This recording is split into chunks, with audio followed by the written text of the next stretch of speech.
आप लोगों का मेरे चैनल में बहुत बहुत स्वागत है सर। अपने स्टूडियो से उठ के आया हूँ। आया मैं सोचा कि आपके यमुना ऑफिस में चला जाए। तो सर बड़ा नाम सुने हैं कैमुना ऑफिस का, तो आप इसके बारे में बताइए सर। आप क्या हैं इसमें, आप दोनों जन क्या हैं? हम लोग यहाँ के एजेंट हैं। जी।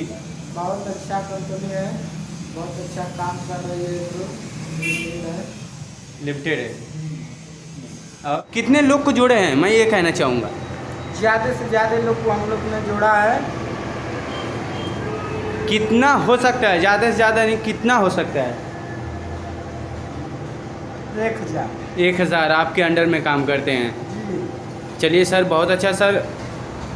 और बताइए सर, इसमें और कुछ लाभ क्या है, क्या हानि है, क्या लाभ है, इसके बारे में बताइए। इसमें बहुत से लाभ हैं।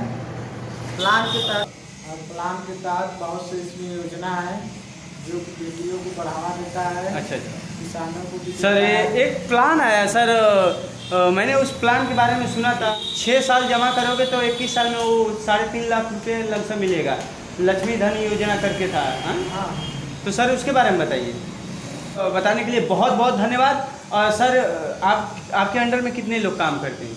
ज़्यादा से ज़्यादा लोग काम करते हैं। चंदौली से लोग हम लोग से जुड़े हुए हैं। हम लोग से अच्छे बहुत काम करते हैं। कंपनी की बहुत प्रगति पे चल रही है। प्रगति पे चल रही है। चलिए, बताने के लिए बहुत बहुत धन्यवाद सर। सर आपसे पूछना चाहूँगा, सर आप इसमें क्या हैं?